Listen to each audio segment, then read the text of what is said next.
So I'm going to be suctioning my patient's tracheostomy today. So the first thing I'll do was verify that there's a provider's order for the suction. This is usually done every 2 hours or as needed. So I would verify in my patient's chart that they don't have any allergies, and their name and date of birth. And then I would go to the room, knock on the door, perform hand hygiene, ask them if they can show me their armband, and I would verify their name, date of birth, medical record number. So after that, I would ask them if they're in any pain and how they are doing. And I'll explain that I'm going to be coming in, I'm going to be suctioning. So the first thing that I want to do, I want to make sure that my table is clean, dry, and waist high, that I have all of my supplies. I would have my PPE on when I am suctioning.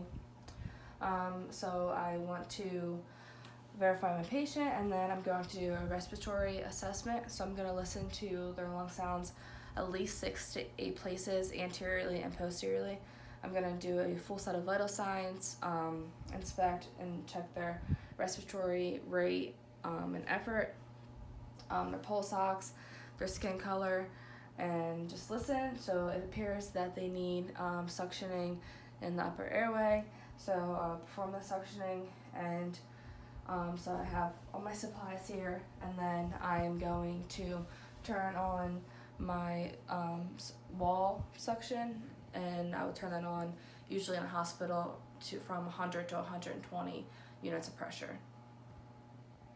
So my patient is in the high Fowler's position. If they were unconscious, then I would have them facing laterally towards me, and I would explain the procedure to them. And I'll just reassure my patient that if at any point they're experiencing respiratory distress, that I would stop the procedure, and I'll just always check to make sure that they're tolerating the procedure, okay? So I would take my clean glove, and I'm just gonna check the suctioning that's on, and I'm just gonna make sure that it's working. So I'm just gonna take that, and I'll just make sure that the suctioning is work. And then I'm gonna set that here near my patient, and now I'm gonna take off my glove, and I'm gonna perform hand hygiene. So I'm gonna open this.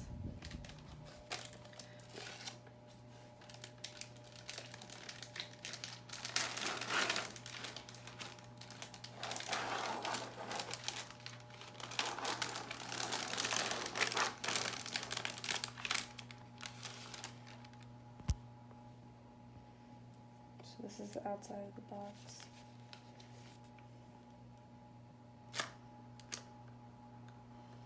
My box set up.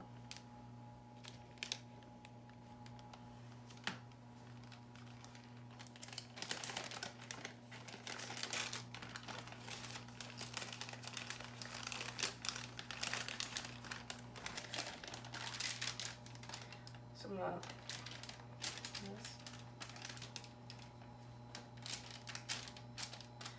I'm gonna pour my normal saline in there and get that ready. So I'll check the expiration date, and since the bottle was already used, I would lip the bottle into the trash.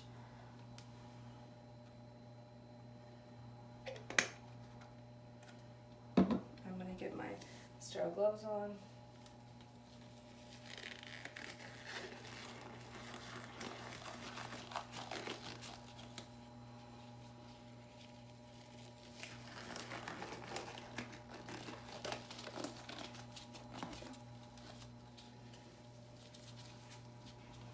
So I'm going to take my suction catheter out.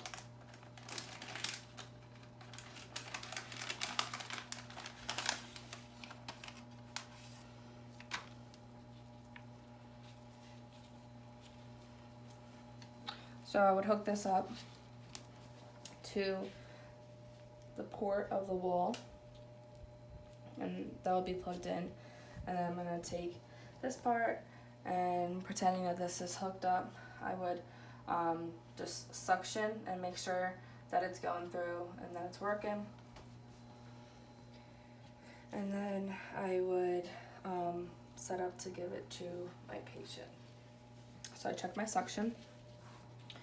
So this would be connected to the wall, and I'm going to take off the tray collar, and I would give my patient 3 to 6 breaths just to hyperventilate them before we get started. So I first am going to insert this, and I would assess their respiratory status the entire time and how well they're tolerating procedure. So I'm going to go until I meet resistance, and I met resistance at 15, so I'm going to pull back 1 inch to 14, and I would start suctioning intermittently. Be careful not to touch. And then I would note the secretions, so the coca, the color, odor, consistency, and the amount. So if it was thin, thick, or tenacious, or if it was scant, moderate, or copious. And I would just clean that through with the normal saline intermittently. And then I'm going to repeat it 2 more times, so making sure I go down to 14. And I would just assess the respiratory, and then making sure I'm moving it, intermittently suctioning. Okay. And I would give them their oxygen back every time. And so if we needed to, so they would be reoxygenated every time, we could stop for a second and I could hyperventilate them again. So the last time. And noting the coca every time. Being sure to keep my dominant hand sterile. Removing. And then coca, suctioning. And then put my collar back on. So I have that. So I would document the coca every time, and I would make sure that I was giving them their oxygen back every time. And every time in between the passes, I would wait at least 30 seconds to 1 minute just to give them a break, give them a breather, let them kind of regroup themselves. And then I would encourage them to cough and deep breathe in between each pass just to kind of increase the oxygenation. So after I did my 3 passes, if my patient was still, if they seemed unstable and if they were in respiratory distress, I would call respiratory immediately. So they appear to be fine, they're good. So I'm gonna get their drape off of them. And then in this hand, I would remove catheter, ball it up in my hand, underneath, and then that can be thrown away. So then I would clean up my workstation here, and then I would perform a respiratory assessment. So I'm going to listen to their lung sounds 6 to 8 places anteriorly and posteriorly. I'm going to check their pulse ox, check their full vital signs. I'm going to ask them how they're doing, how they tolerated it, how are they, and then I'm also going to assess their skin color and just do my full respiratory assessment. So after I completed that, I'm going to make sure that the bed is in the lowest position, that the side rails are up, the bed is locked, and the call light is in place.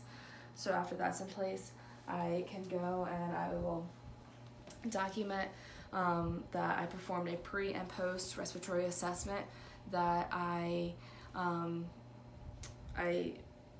suctioned the tracheotomy with the 14 French catheter, that I noted the number 14 after I pulled back 1 inch, and how well the patient tolerated the procedure, and the coca, the color, odor, consistency, and the amount of the secretions that were there, and how they were doing.